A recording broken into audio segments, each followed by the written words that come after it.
Naomi Brooks had learned long ago that invisible was safer. In the marble halls of the Romano mansion, she moved like a shadow, quiet, efficient, unremarkable. Her dark curls were always pulled back in a neat bun, her simple black uniform pressed to perfection, her brown eyes downcast. For 3 years she had cared for little Sophia Romano with a devotion that went beyond duty, loving the 4-year-old girl as if she were her own. But today invisibility was impossible. The mansion buzzed with controlled chaos as wedding planners transformed the estate into something from a fairy tale. White roses cascaded down marble staircases, crystal chandeliers sparkled with fresh polish, and in the center of it all stood Isabel Sinclair, Alessandro Romano's fiancée. Draped in designer silk and dripping with diamonds, her perfect smile never quite reaching her ice-blue eyes. Naomi kept her distance, focusing on Sophia, who clung to her hand with unusual intensity. The little girl had been quiet all morning, her dark eyes, so much like her father's, watching the wedding preparations with something that looked almost like fear. "It's okay, Piccola," Naomi whispered, crouching down to Sophia's level in the hallway outside the grand ballroom. "Everything will be fine." But even as she said the words, Naomi's heart twisted. In 2 days, Alessandro Romano would marry Isabel Sinclair, and everything would change. She had no right to the ache in her chest, no claim to the man who had somehow become more than just her employer. He was the most dangerous man in the city, a mafia boss feared by enemies and allies alike, and she was just the nanny. Just a simple maid, as Isabel loved to remind her. "Naomi?" Sophia's small voice was barely a whisper. "Do you have to leave after Daddy gets married?" The question drove a knife through Naomi's heart. "Why would you think that, sweet girl? I heard Miss Isabel talking." Sophia's bottom lip trembled. "She said she doesn't need a nanny. She said I'm going to boarding school." Before Naomi could respond, sharp heels clicked against marble, and Isabel's voice rang out, saccharine and cold. "There you are, Sophia. Come along, darling. The photographer wants pictures with your father and me. We're about to become a real family." The emphasis on real wasn't lost on Naomi. She started to rise, but Isabel's hand shot out, gripping Sophia's wrist just a bit too tightly. "Miss Isabel, you're hurting her," Naomi began. "I'm her soon-to-be stepmother," Isabel cut her off, her smile sharp as glass. "I think I know how to handle a child. Why don't you go make yourself useful? The caterers need someone to fetch more champagne from the cellar. That's more your speed, isn't it? Simple tasks for simple people." The 3 bridesmaids clustered nearby, Isabel's elite circle of wealth and privilege, laughed behind perfectly manicured hands. One of them, a blonde in a Chanel suit, smirked at Naomi. "Honestly, Isabel, I don't know why Alex keeps her around. She's just a maid." "A nanny," Isabel corrected with false sweetness. "Though I suppose the distinction doesn't matter much, does it? She cleans up messes either way." Naomi's hands clenched at her sides, but she kept her face neutral. She'd heard worse, survived worse. But then Sophia whimpered, trying to pull away from Isabel's grip, and something fierce ignited in Naomi's chest. "Let her go," Naomi said quietly. Isabel's eyes widened in mock surprise. "Excuse me? You're hurting her. Let her go." For a moment, the hallway fell silent except for the distant sounds of wedding preparations. Isabel's perfect facade cracked, revealing something ugly beneath. She leaned in close, her voice dropping to a vicious whisper. "Listen carefully, because I'll only say this once. After I marry Alessandro, you're gone. I won't have some pathetic little nobody mooning over my husband, filling his daughter's head with inappropriate ideas. You're just a simple maid, Naomi. Know your place, or I'll make sure you lose even that." The bridesmaids' laughter was cruel. One of them stage whispered, "Can you imagine, as if someone like her could ever what?" The voice that cut through the hallway was quiet, controlled, and absolutely lethal. Alessandro Romano stood at the end of the corridor, and the temperature seemed to drop 10 degrees. He was devastating in a tailored black suit, his dark hair perfectly styled, his sharp features set in an expression that had made grown men beg for mercy. But it was his eyes, those dark, piercing eyes now fixed on his fiancée, that made Isabel's face drain of color. "Alessandro," she breathed, her grip on Sophia loosening immediately. Darling, I heard exactly what you were doing. He moved forward with predatory grace, and Naomi's breath caught despite herself. In 3 years she had learned to read his moods, to sense the danger that coiled beneath his civilized surface. Right now, that danger was directed at the woman he was supposed to marry in 48 hours. Sophia, come here. The little girl ran to her father, who scooped her up with one arm while his gaze never left Isabel's face. Are you hurt? Principessa? Sophia shook her head, burying her face in his neck, but her small body trembled. Alessandro's jaw tightened. It was nothing, Isabel said quickly, her voice honey-sweet again. Just a little misunderstanding. You know how sensitive Sophia can be, and Naomi overreacted.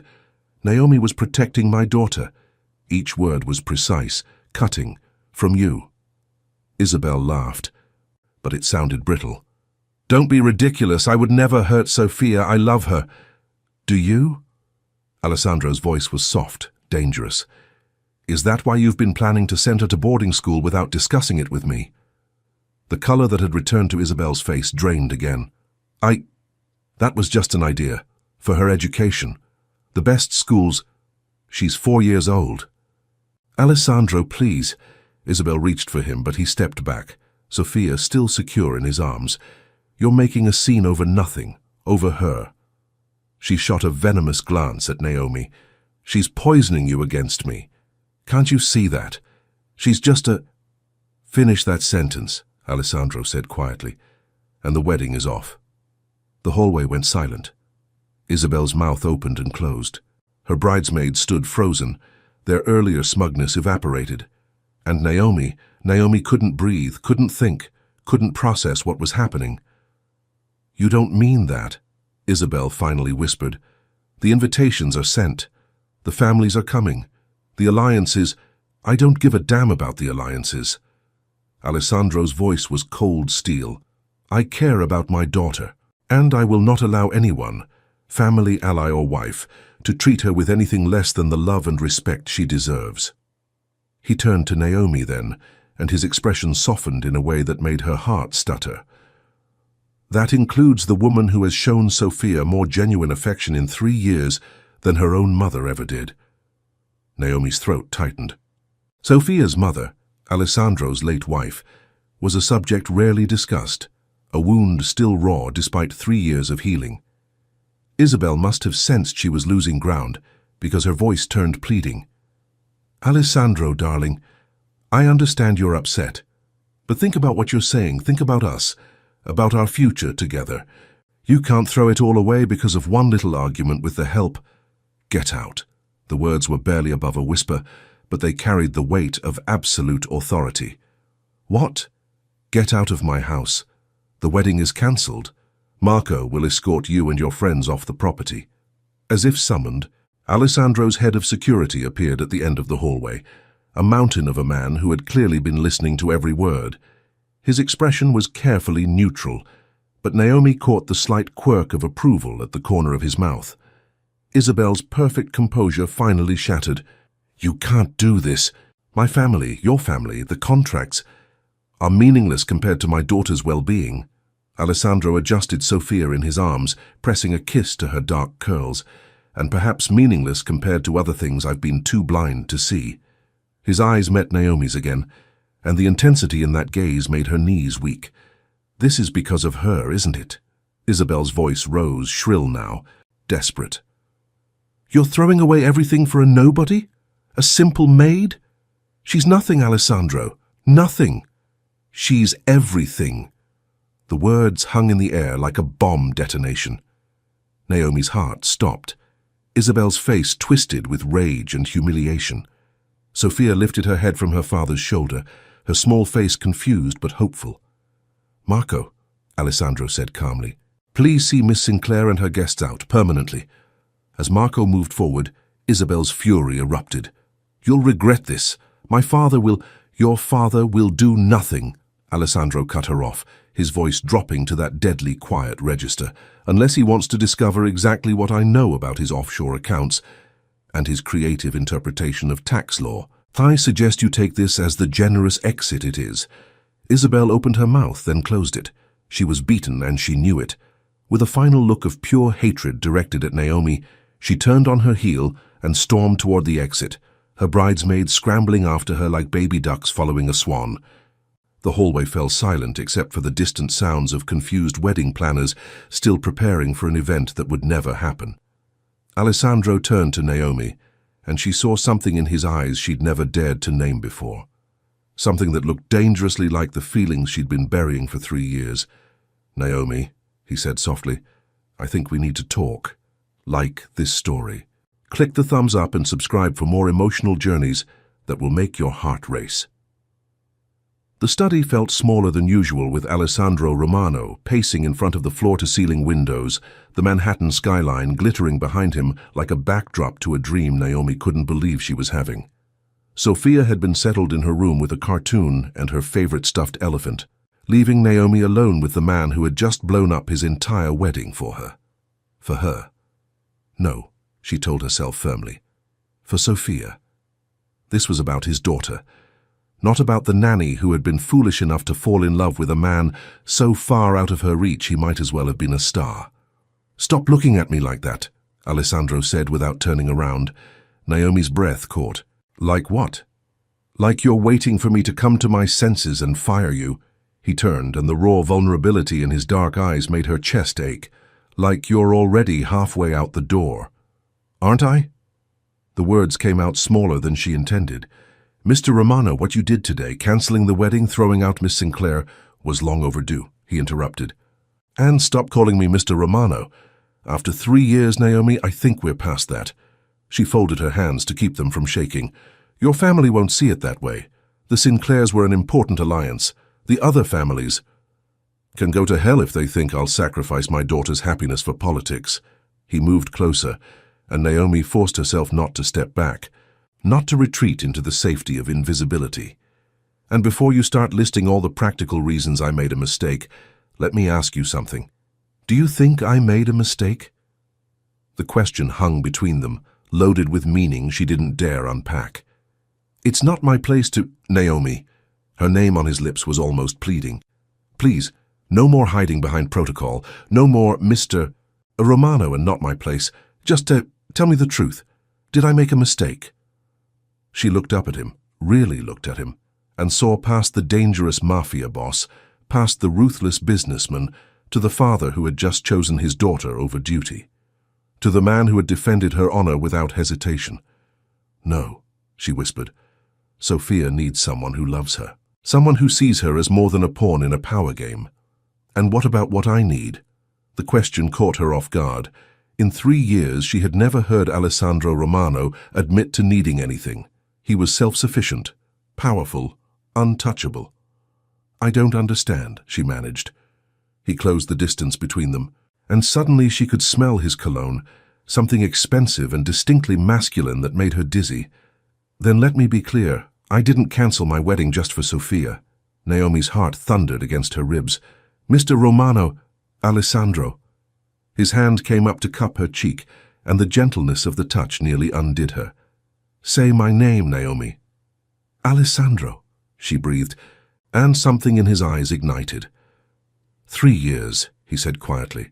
3 years of watching you with my daughter, watching you transform this cold mausoleum into a home, watching you bring light into corners I thought would stay dark forever."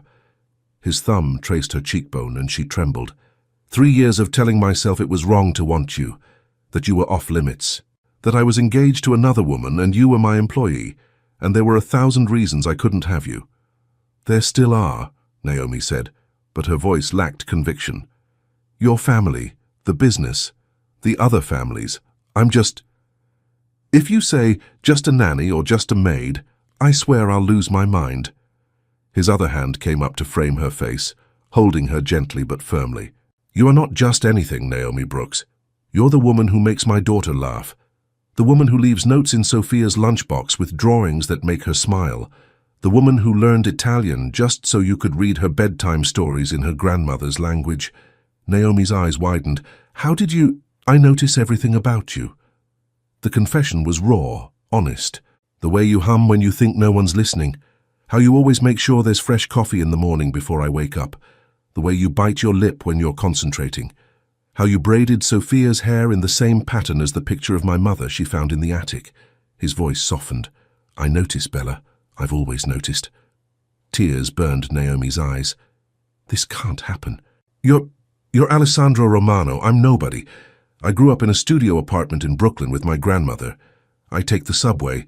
I buy day-old bread. Your world and mine stopped being separate the moment you walked into this house, he interrupted. The moment Sophia looked up at you with those big eyes and you smiled at her like she was the most precious thing in the world. The moment you stopped being the nanny and became the woman I couldn't stop thinking about. Alessandro, I love you. The words hung in the air between them, impossible and perfect and terrifying. You don't mean that, Naomi whispered, even as her heart soared. You're just... It's the emotion of the day, the stress. I mean it. His forehead came to rest against hers, and she felt his breath against her lips. I've meant it for longer than I want to admit, and I understand if you don't feel the same. If this is just a job to you, if I'm just your employer, you're not. The admission escaped before she could stop it. You haven't been for a long time. Alessandro pulled back just enough to see her face, hope and wonder mixing in his expression. Naomi, but it doesn't matter, she continued, forcing the words out past the ache in her throat. Your family will never accept me. The other families, they'll see it as weakness. And Sophia, her voice broke. Sophia deserves better than people whispering about her father's inappropriate relationship with the help. Sophia loves you. Alessandro's voice was firm. More than she ever connected with Isabel. More than any of the women my family has paraded through here hoping I'd remarry. And my family. His jaw tightened. My family will accept what I tell them to accept. I'm not my father, Naomi. I won't sacrifice the people I love for the sake of appearances. Someone died, Naomi blurted out. Alessandro froze. What? Your wife. Sophia's mother. Someone you loved died and you're still grieving, and maybe you're confusing gratitude with don't. The single word was sharp enough to cut. He stepped back, and Naomi immediately mourned the loss of his warmth. Don't presume to know what I felt for Valentina. Naomi flinched at the name. Alessandro never spoke about his late wife. He ran a hand through his dark hair, frustration evident in every line of his body. You want the truth? Fine. My marriage to Valentina was arranged. I respected her. I tried to love her. But what we had was nothing like what I feel when you walk into a room and the whole world gets brighter. Alessandro, Valentina died in a car accident 3 months after Sophia was born, he continued, his voice raw. And I mourned her. I mourned the future we might have had, the family we could have built. But I also mourned the loss of something we never actually had, real love. The kind that makes you crazy, the kind that makes you cancel a wedding in front of half of New York's elite families because you can't stand to see the woman you love being disrespected. Naomi's hands were shaking. This is insane. Probably, he agreed, a ghost of a smile touching his lips. But I built an empire on calculated risks. And this? He stepped close again, his presence overwhelming in the best way. This feels like the safest bet I've ever made. Before Naomi could respond, before she could list all the reasons this was impossible, Alessandro's phone buzzed. He glanced at it, and his expression hardened into something dangerous. What is it? Naomi asked. My brother. Alessandro's voice had gone cold. He's heard about the cancelled wedding. He's on his way here with half the family. Naomi's stomach dropped. Alessandro, maybe you should talk to them alone. No. He caught her hand, his grip firm. No more hiding. If we're doing this, if you're willing to try, then we face them together. I don't know if I can... Naomi. He brought her hand to his lips, pressing a kiss to her knuckles that made her breath stutter. You've been brave every day since you walked into this house. Brave enough to love a child who wasn't yours. Brave enough to stand up to Isabel when she threatened Sophia. Be brave with me now. Please.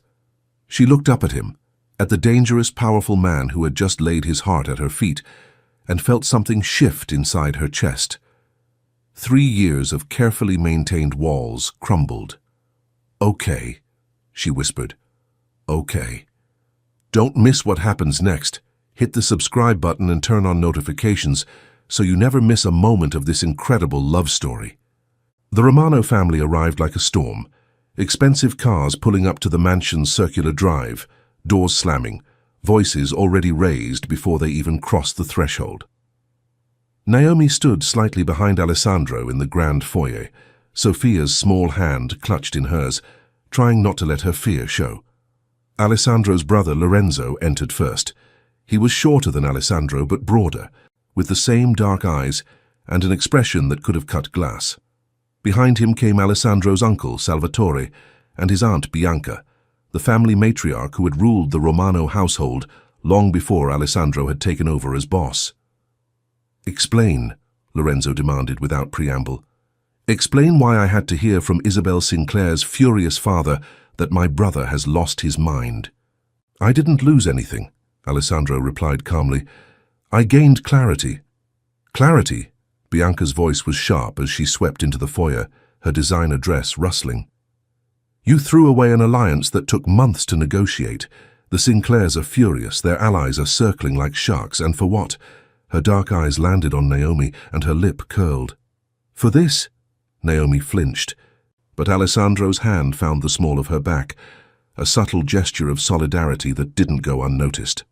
"Watch your tone, Zia," Alessandro said quietly. "You're speaking about the woman I love." The foyer erupted. "You can't be serious," Lorenzo barked. "She's the nanny, Alessandro, the help. You can't possibly—" "I can." Alessandro's voice cut through the chaos like a blade. "And I am." "Naomi stays. The wedding to Isabel is cancelled permanently. End of discussion."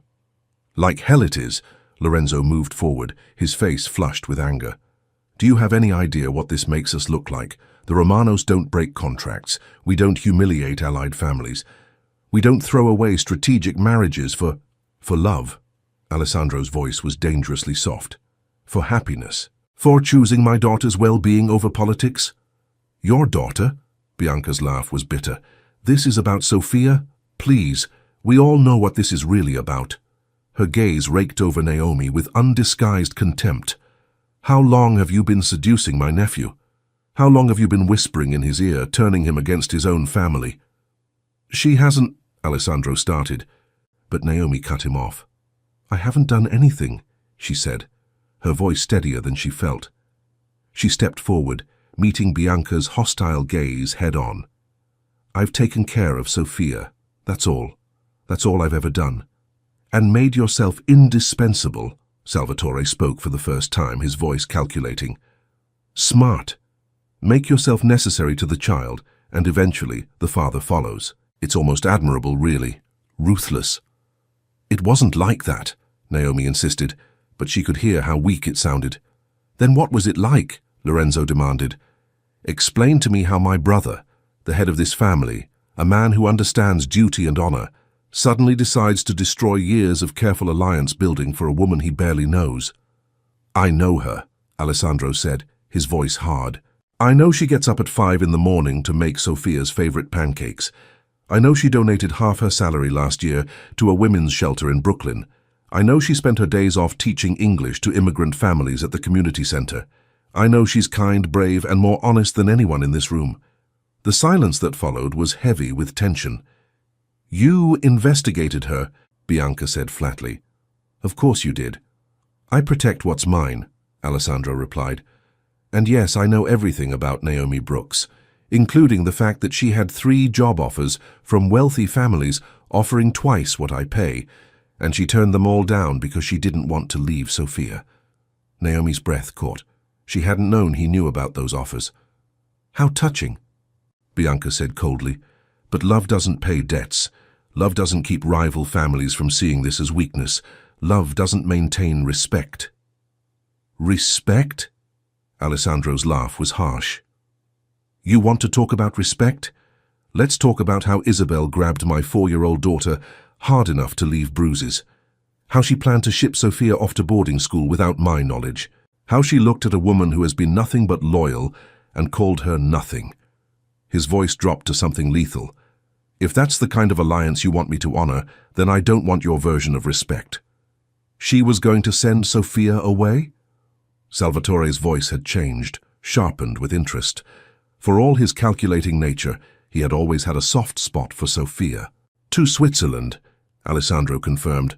I found the applications hidden in her desk this morning, already completed, just waiting for my signature after the wedding. Lorenzo's expression flickered, the first sign of doubt. Why would she do that? Because Sophia was inconvenient, Alessandro said flatly. An obstacle to the perfect society marriage Isabel wanted. And before you tell me that's just practical, that many wealthy families send their children to boarding school, ask yourself this. Do you really want me to marry a woman who sees my daughter as an obstacle? Bianca's mouth tightened, but she didn't respond.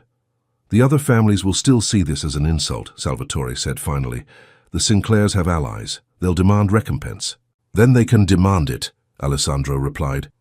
I have information on Senator Sinclair's financial dealings that would make the SEC very interested.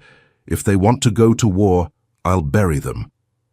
Alessandro, Lorenzo started. I'm done negotiating, Alessandro cut him off. I've spent 35 years putting this family first, marrying who you told me to marry, building alliances I didn't care about, playing politics with families I despise. I'm done. Naomi stays, or I walk away from it all. The threat hung in the air like a grenade with the pin pulled. You wouldn't, Bianca breathed. You wouldn't abandon the family. Try me. Alessandro's voice was absolute steel. I'll liquidate my assets, take Sophia, and disappear. You can explain to the other families why the Romano Empire collapsed, because you couldn't accept the woman I love. Daddy? Sophia's small voice broke the tension. She had been so quiet that Naomi had almost forgotten she was there, but now the little girl tugged on Alessandro's hand. Are we leaving? Are we going away from home? Alessandro crouched down to Sophia's level, his expression softening instantly. No, Principessa. We're not going anywhere, I promise. But Uncle Lorenzo is mad, Sophia whispered, her dark eyes wide. And Aunt Bianca doesn't like Naomi. Aunt Bianca doesn't know Naomi yet, Alessandro said gently. But she will, and she'll love her just like you do. Sophia looked up at Naomi with such trust, such pure love, that Naomi felt tears burn her eyes. Naomi's not going away. Never, Alessandro promised, rising to his feet, but keeping Sophia's hand in his. Naomi is family now, and the Romanos protect family. The emphasis on the last word wasn't lost on anyone in the room. Salvatore was the first to crack. The child loves her, he said quietly. That counts for something. It counts for everything, Alessandro corrected. Bianca looked between Alessandro, Naomi, and Sophia, her expression conflicted. Finally, she sighed. You're really willing to walk away from everything? In a heartbeat, Alessandro confirmed. Then you're either the bravest man I know or the most foolish, Bianca said. She turned to Naomi, her gaze assessing. Can you handle this life? The danger, the scrutiny, the judgment? Because it won't just be us.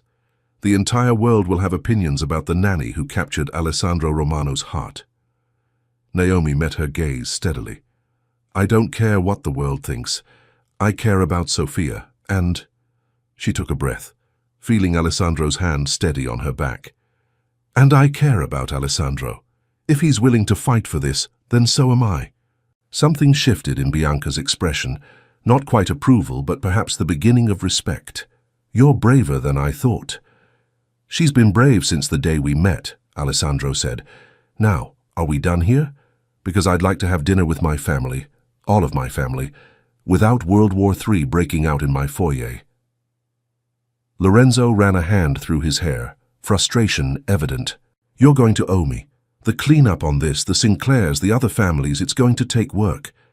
I know, Alessandro acknowledged, and I'll handle it. But Naomi is non-negotiable.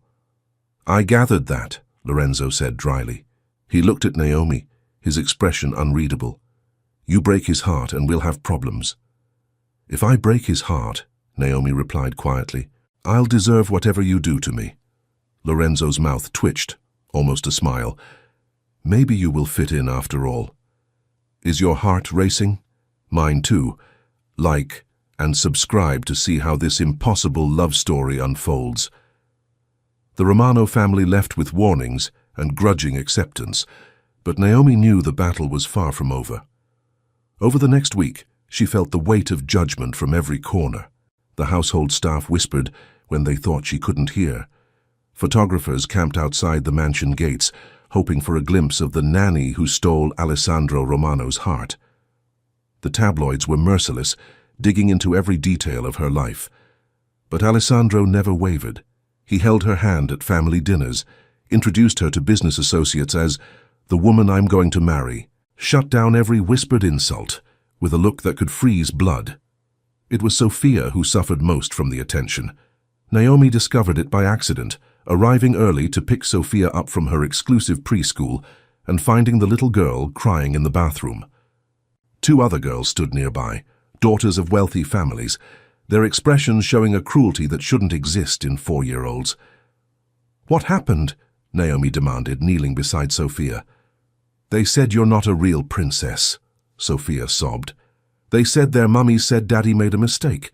They said you're just pretending to be family. White-hot rage flooded through Naomi.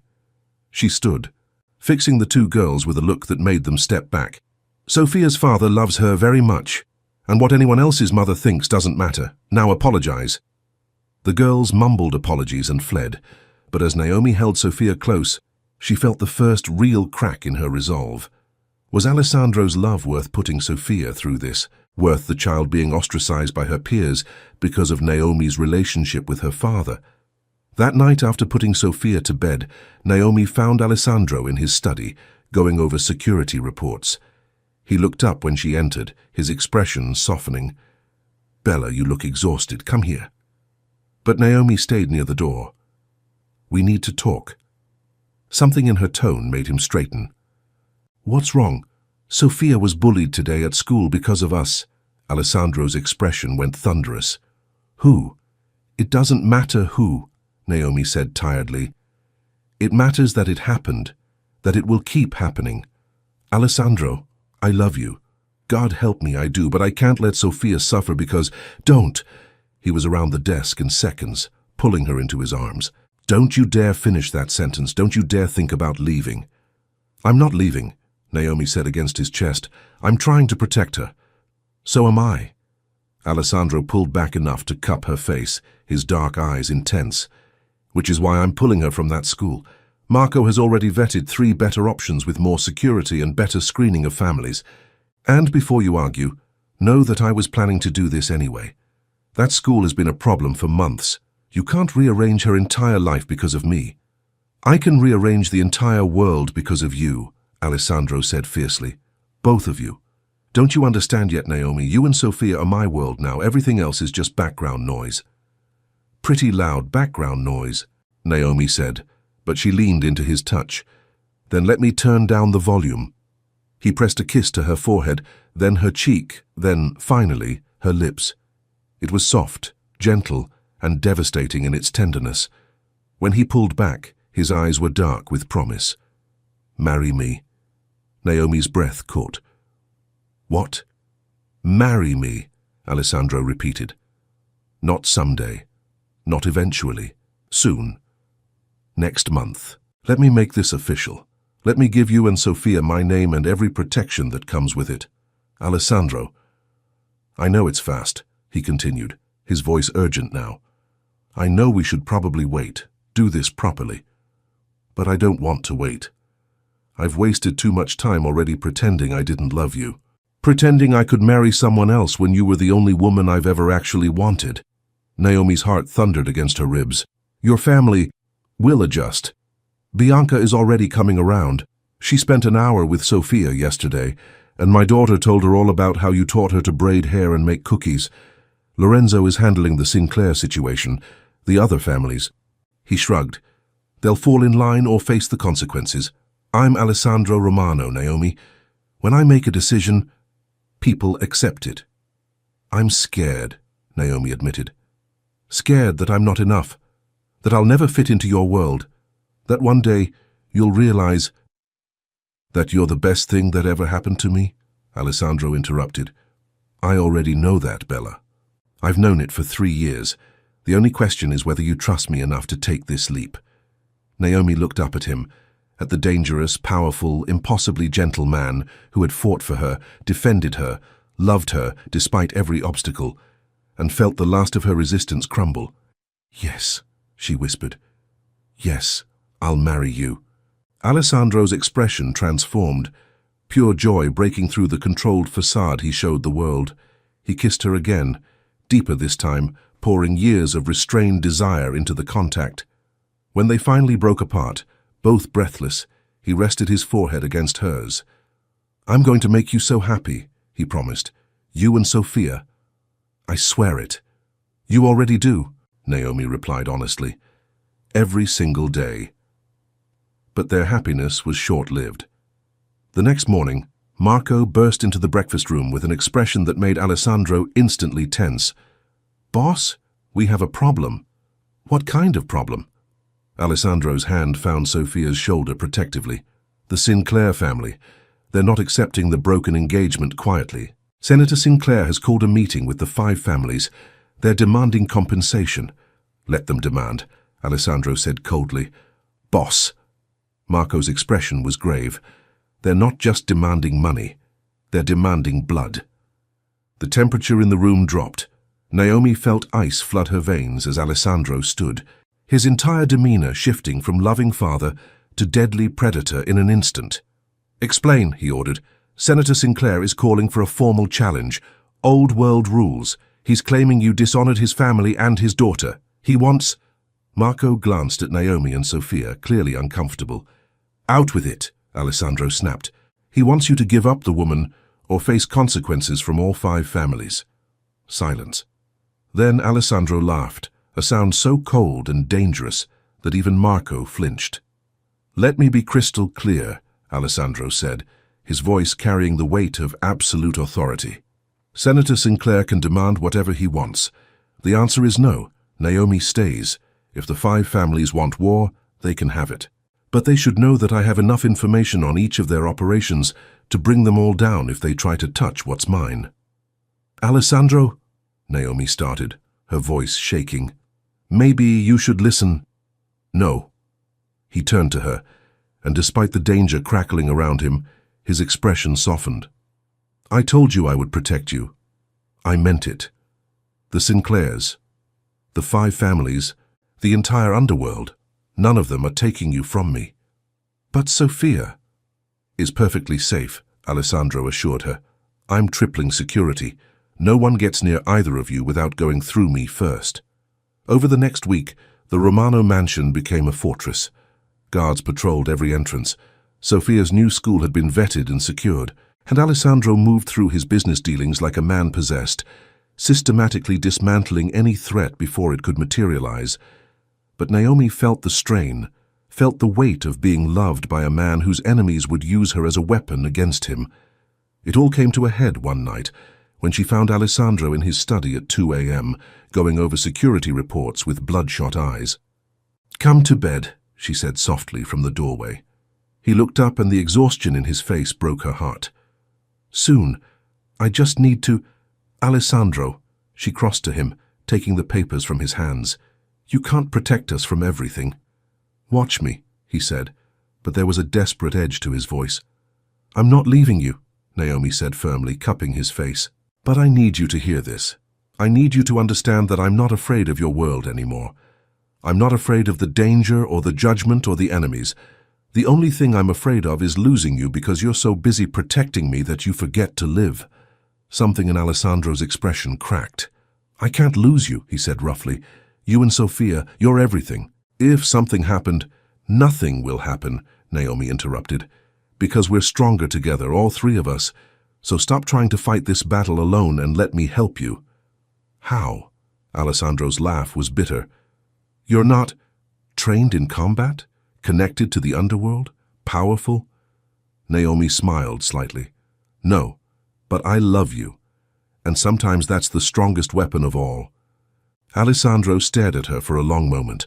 Then he pulled her into his lap, burying his face in her neck. You undo me, Bella, completely. Good, Naomi whispered, running her fingers through his hair, because you've undone me since the day we met. The danger is far from over. Subscribe and hit the notification bell so you don't miss what happens next.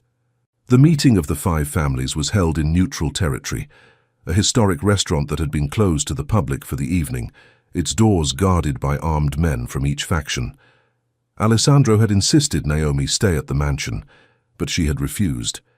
If this is about me, she'd argued, then I have a right to be there. He hadn't been happy, but he'd conceded, on the condition that she sat in a secure room with video access to the meeting. Marco had set up a command center in the restaurant's private office, monitoring feeds from multiple angles. Now, watching Alessandro enter the main dining room where the heads of the 5 families waited, Naomi felt her stomach churn with anxiety. Senator Sinclair sat at the head of the table, a silver-haired man with cold eyes and a smile that didn't reach them. Alessandro, so glad you could join us. Let's skip the pleasantries, Alessandro said, taking his seat with casual confidence that belied the danger in the room. You called this meeting, state your terms. Very well. Sinclair leaned forward. You dishonored my family by cancelling your engagement to my daughter. In the old world, such an insult would be paid in blood. But I'm a reasonable man, so I'm offering you a choice. How generous, Alessandro said dryly. Give up the nanny, Sinclair continued. Publicly apologize to my family and marry Isabel as originally planned, or face sanctions from all 5 families. Your businesses will be shut out. Your associates will abandon you. Your protection will evaporate. You'll be alone, Alessandro. And we both know what happens to men in our world who stand alone. The other family heads murmured agreement. Only Lorenzo, representing the Romano interests, remained silent, his expression carefully neutral. I see, Alessandro said calmly. And this is the will of all 5 families? Not just your wounded pride? It's about respect, Ustan, another family head spoke up, Carmine Marchetti, an old-school boss with traditional values. About honor. You can't just throw away centuries of tradition because you fell for the help. The help, Alessandro repeated, his voice going soft and dangerous. Is that what you think Naomi is? What else would you call her? Sinclair scoffed. She's a nobody. A nanny from Brooklyn who got lucky. She has no family, no connections, no value to any of us. In the command center, Naomi flinched. Marco's hand came down on her shoulder, a silent gesture of support. You're wrong, Alessandro said, and something in his tone made everyone in the room go still.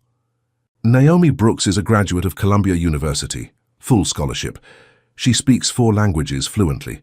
She's volunteered at women's shelters for the past 7 years. She's raised my daughter with more love and dedication than any blood relation has shown, and his voice dropped to something lethal.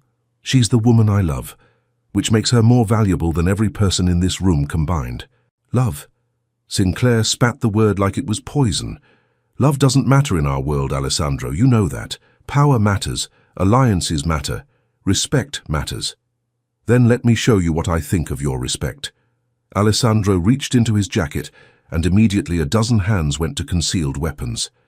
But he merely pulled out a folder, sliding it across the table to Sinclair. Those are copies. The originals are with my lawyers, set to be released to federal prosecutors if anything happens to me, Naomi, or Sophia. Sinclair opened the folder, and his face went white. What is this? He demanded. Evidence, Alessandro said calmly, of your offshore accounts, your tax evasion, your dealings with the Cartagena cartel, your involvement in that unfortunate incident with the missing federal witness last year. He smiled without warmth. Should I continue? You're bluffing, Sinclair blustered, but his hands shook. Am I? Alessandro turned to Carmine Marchetti. Would you like to know what I have on you? The illegal arms shipments, the bribes to city officials? Or should we discuss the very interesting relationship between your accountant and the IRS agent who's supposed to be investigating you? Marchetti's face turned red. You wouldn't dare. I would, Alessandro cut him off. I have information on every single one of you. Every dirty secret, every illegal dealing, every skeleton in every closet. And if you think you can threaten me, threaten my family, threaten the woman I love, then you're going to discover exactly how far I'm willing to go. The room fell silent. This is blackmail, Sinclair said finally. This is insurance, Alessandro corrected. I don't want war. I don't want to destroy any of you. I just want to be left alone to live my life with the woman I love. But if you force my hand, I will burn every single one of you to the ground. The old families will never accept this, Marchetti said, but his voice lacked conviction. Then, the old families can adapt or die, Alessandro replied. The world is changing. The old rules about arranged marriages and alliances, they're dead. If you want to survive in the new world, you need to evolve. By marrying nannies, Sinclair scoffed.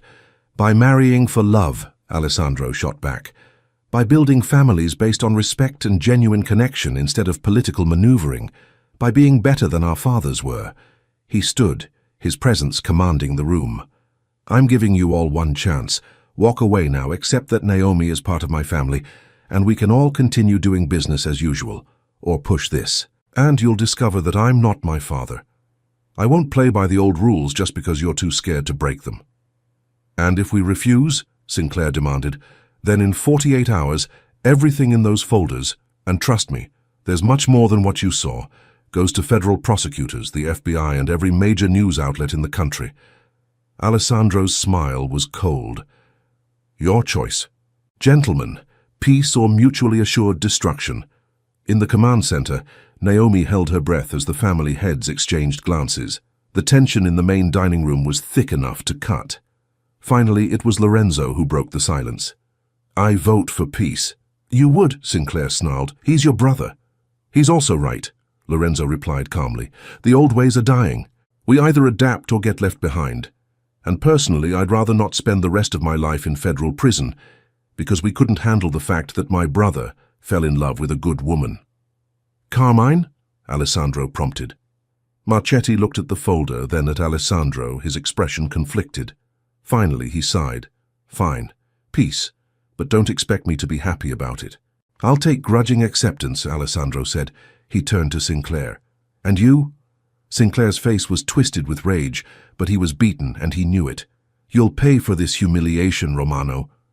Possibly, Alessandro agreed, but not today. So, do we have peace? A long, tense moment passed. Then Sinclair nodded once, sharp and angry. Peace. But don't expect my family to forget this.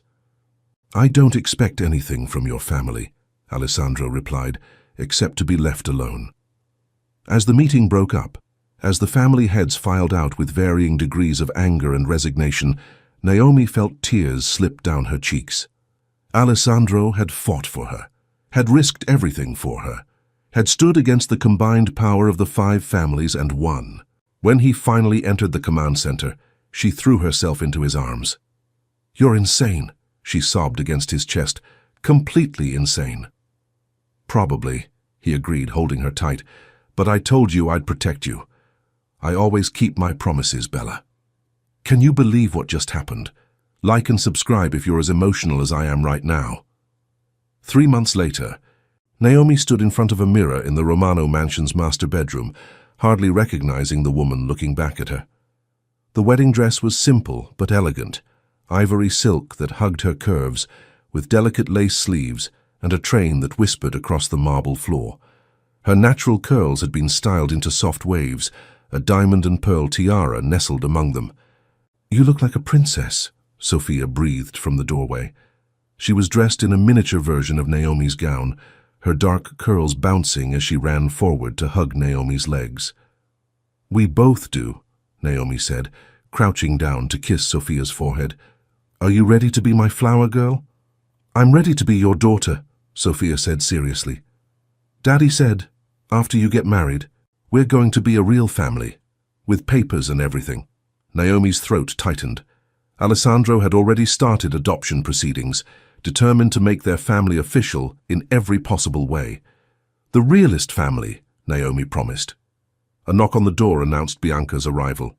Alessandro's aunt had softened considerably over the past months, won over by Naomi's genuine care for Sofia and her refusal to be intimidated by the Romano family's power. Now she smiled, a real smile, warm and approving. "The guests are seated," Bianca said, "and Alessandro looks like he's about to storm up here if you make him wait any longer." Naomi laughed, her nerves settling. "Let's not keep him waiting, then." The ceremony was held in the mansion's rose garden, transformed into something magical, with thousands of white flowers and twinkling lights. As Naomi walked down the aisle, Sofia skipping ahead with the flower basket, she saw the faces of everyone who had come to celebrate with them.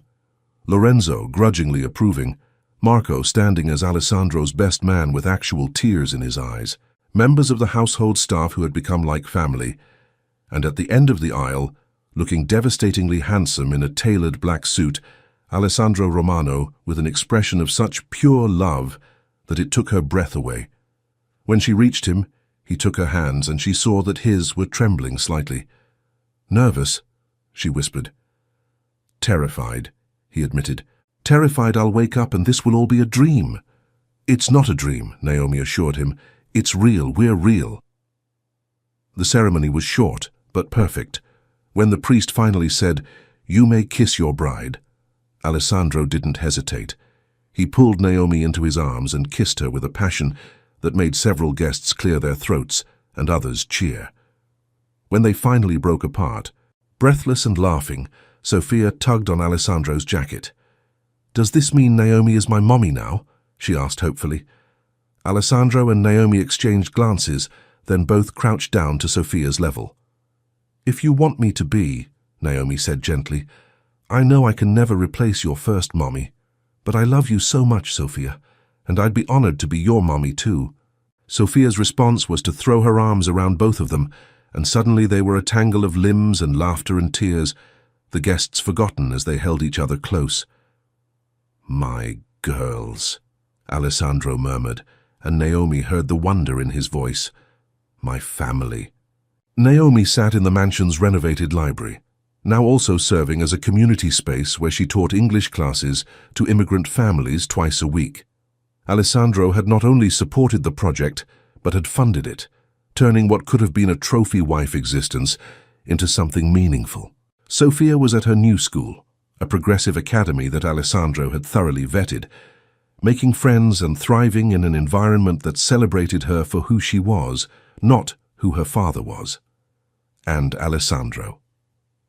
Alessandro was in his study, probably on yet another conference call, but he'd be out soon. They had dinner reservations, a weekly tradition where they got dressed up and pretended they were still dating, keeping the romance alive amidst the chaos of their blended family. Her phone buzzed with a text from him. "Miss you. Finish your class and come find me. I have a surprise."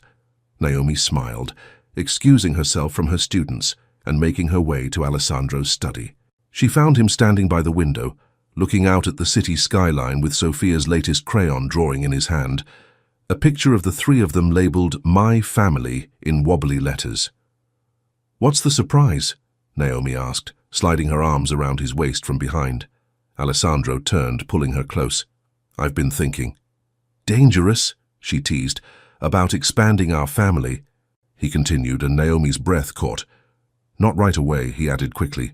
"But maybe. Someday soon. Sofia keeps asking for a baby brother or sister." Naomi looked up at him, at the man who had fought the world for her, who had chosen love over duty, who made her feel cherished every single day, and felt her heart overflow. "Someday soon sounds perfect," she whispered. Alessandro kissed her then, soft and sweet and full of promise. Outside the window, the city lights twinkled like stars, and somewhere in the mansion, Sofia sang off-key while doing her homework. It wasn't the life Naomi had imagined when she first took the job as a nanny 3 years ago. It was infinitely better, because she had learned that love, real, fierce, unconditional love, could break through any barrier, could transform a dangerous mafia boss into a devoted husband, could turn a simple nanny into a queen. And as Alessandro held her close, whispering promises of their future in Italian, Naomi knew with absolute certainty that she was exactly where she was meant to be. Home. Thank you for joining us on this incredible journey. Don't forget to like, subscribe, and hit that notification bell for more heartwarming love stories. Share this with someone who believes in the power of true love.